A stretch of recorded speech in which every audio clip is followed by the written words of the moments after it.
Amigos, ¿cómo están? Vamos a regresar en esta semana con el tema de matemáticas financieras y en esta ocasión vamos a ver un par de temas que en un solo ejercicio se unen. Vamos a hablar de lo que es la fecha focal y, más importante aún, vamos a hablar de lo que es las ecuaciones de valores equivalentes. Entonces, acompáñame a ver el siguiente video.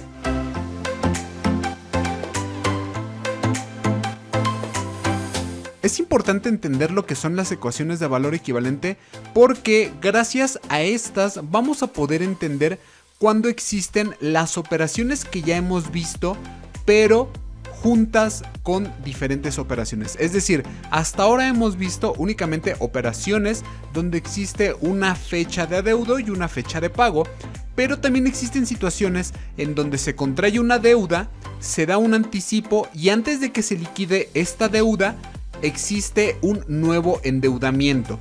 Así es que cuando existen dos o más operaciones diferentes que deben replantearse para poderlas transformar en una sola operación. Es decir, que básicamente tenemos dos o más operaciones juntas antes de que se liquiden unas entre otras. Y aquí es donde va a entrar lo que es la fecha focal.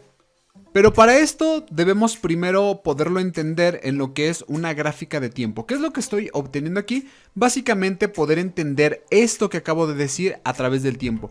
Primero tenemos una deuda que se contrae en una fecha inicial para pagarse 2 o 3 meses después. En este caso sería hasta el tercer mes.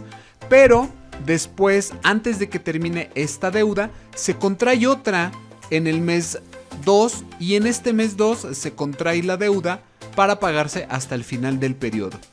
¿Qué es lo que ocurre? Que normalmente nosotros debemos saber cuál va a ser el adeudo final o cuánto es lo que se tiene que pagar al final del periodo.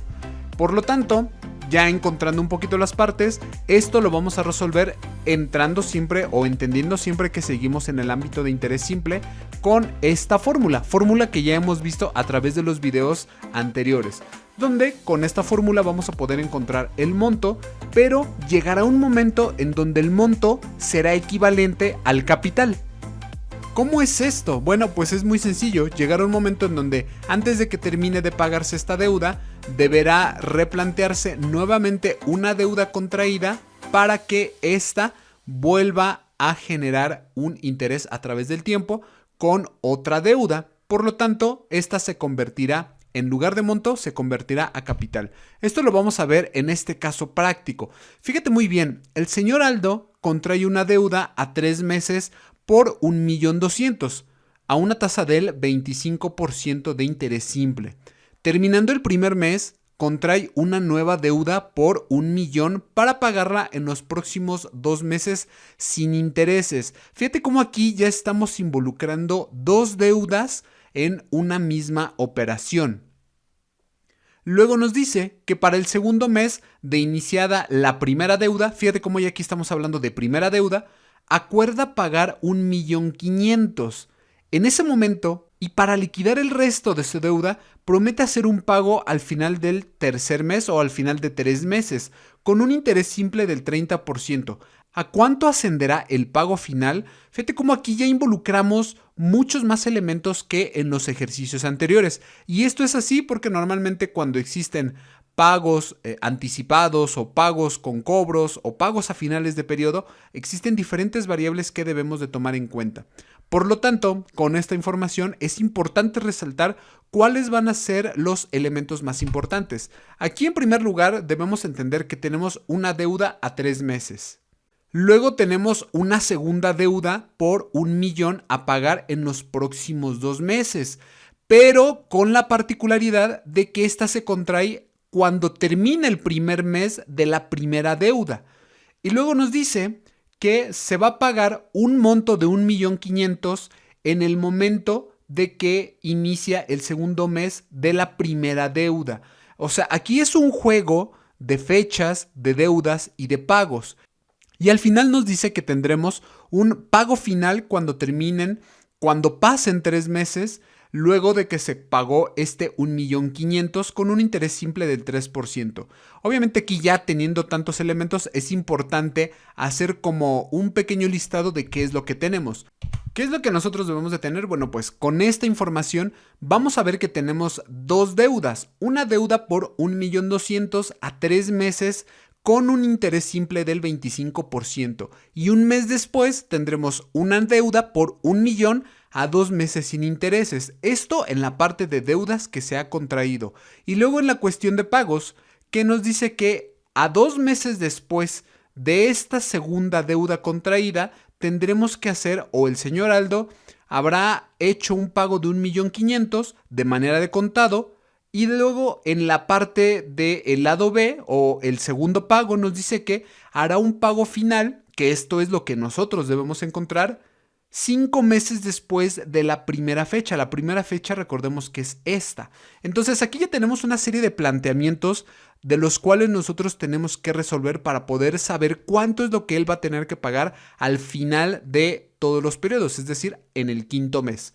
Para esto se tiene que plantear una ecuación de equivalencias, es decir, donde 1 más 2, en este caso las deudas es 1 y 2, van a ser igual a los pagos, que va a ser A más B. Aquí con esto tenemos un planteamiento de una ecuación equivalente con dos variables, una de cada lado, y entonces ahora sí tenemos que ir resolviendo cada una de las operaciones. ¿Cómo sería esto? Esto quizá te puede costar un poquito de confusión, y por eso es importante también hacer una línea de tiempo.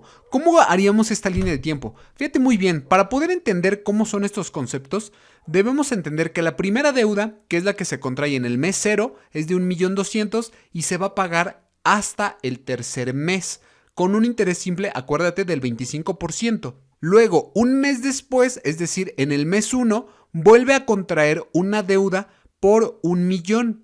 Que esta deuda se va a pagar hasta el mes 3, o lo que es lo mismo, 2 meses después.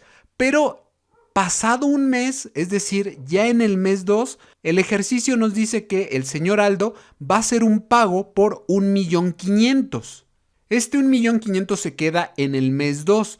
Y entonces aquí es donde entra una confusión, porque nos dice que a partir de este mes 2, 3 meses después, él va a pagar lo que resta del adeudo. Entonces, ¿qué tenemos que hacer? Es muy sencillo. Aquí entra un concepto que se llama fecha focal, donde nos dice que la fecha que se usa para hacer coincidir el valor de las operaciones se conoce como fecha focal. Es decir, todos los valores debemos de llevarla a esta fecha para que con esta fecha todos los valores del dinero puedan ser comparables entre sí. ¿Por qué? Porque recordemos que el valor del dinero a través del tiempo es diferente. Entonces, como es diferente, no va a ser el mismo valor que tenga en el mes 1, en el mes 2 o en el mes 3.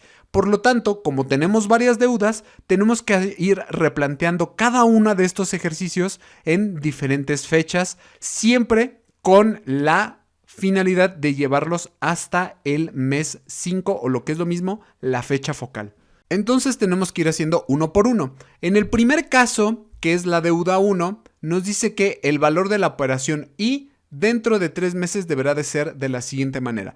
Primeramente tenemos nuestra ecuación donde nosotros ya sabemos cómo es el procedimiento. Por lo tanto, no me voy a detener mucho a explicarlo porque esto ya lo hemos visto en ejercicios anteriores. Debemos de encontrar el valor del monto primero al tercer mes.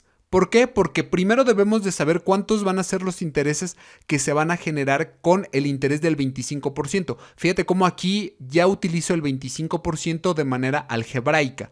Y luego, ya una vez que llevamos esta información a la sustitución de las variables, vamos a tener que el valor a los 3 meses o al finalizar el tercer mes de la primera deuda va a ser de 1.275.000. Y entonces aquí este que es el monto se va a convertir en el capital, porque luego nos dice que debemos de llevar este valor al mes 5 y como ya aquí en el mes 5 existe un interés del 30%, debemos hacer lo mismo pero llevando esta información al quinto mes. Como ya pasaron 3 meses, únicamente tenemos que el tiempo debe de ser 2 y no 3, porque ya nada más faltarían 2 meses. Entonces, como el interés ya es de 30%, lo manejamos aquí de manera algebraica. Y entonces, con la simple sustitución, vamos a encontrar el valor que necesitamos al quinto mes.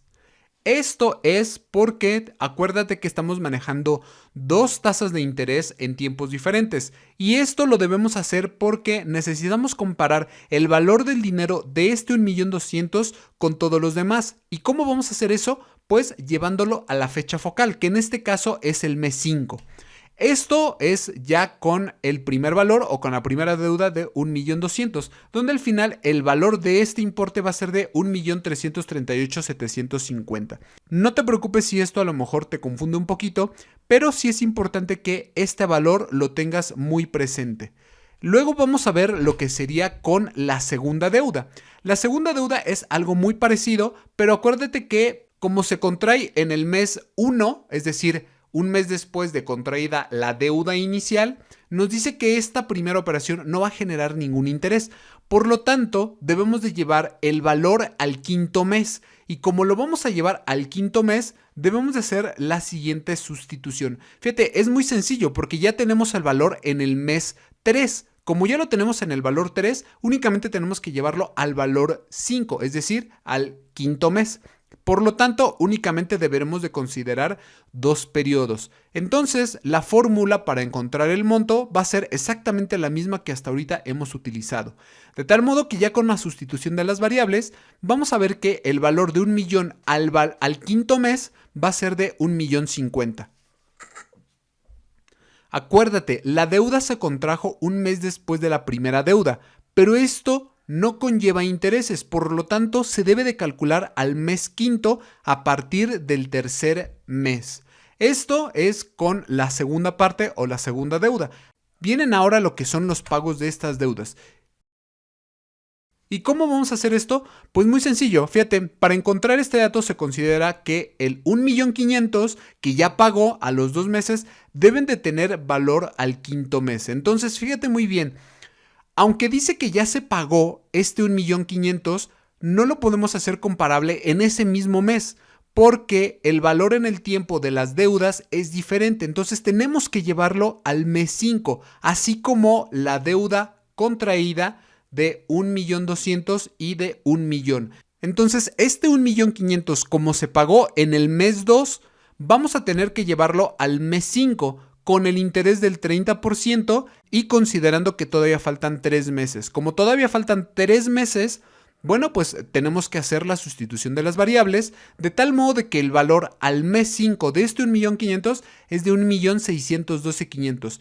Lo repito, esto es porque todo debe de llevarse a la fecha focal. Y ya una vez con estas 3 informaciones que tenemos de la deuda contraída de el 1.200.000, de la deuda contraída de 1.000.000 y del pago de 1.500.000, entonces ahora sí, vamos a hacer la sustitución de las variables con nuestra ecuación que vimos en un inicio. Fíjate muy bien, ya para encontrar B, con este planteamiento que se llama de valores equivalentes, lo único que vamos a hacer es hacer el despeje de las variables y es muy sencillo. Fíjate como 1, que es el valor de la primera deuda, lo vamos a colocar aquí abajo. El valor 2 lo vamos a colocar sumándolo porque así es como nos los marca nuestra ecuación y esto va a ser igual al pago de las deudas. El primer pago que fue de 1.612.500 le debemos de sumar B, pero acuérdate que B es el importe que nosotros estamos buscando. Entonces, ¿qué vamos a hacer? Pues lo único que vamos a hacer es de que este 1.600.000 lo vamos a pasar del otro lado restando. Y ya con la sustitución de las variables, hacemos la operación y el 1.338.750 más el 1.050.000 menos el 1.612.000 nos va a dar como resultado 776.250. Y esta va a ser la cantidad que el señor Aldo deberá pagar en el quinto mes. De esta manera podemos encontrar el valor de diferentes adeudos con diferentes pagos, siempre llevados a lo que es la fecha focal. Es importante que se entienda este concepto porque cuando entremos en el tema de interés compuesto van a existir muchos supuestos en donde la fecha focal es muy importante que se considere para poder obtener los resultados correctos. Y con esto, amigo, te pido por favor que te suscribas al canal, porque semana a semana te traemos los mejores videos para que tú puedas seguir aprendiendo. Nos vemos en otro video, amigo. Hasta luego.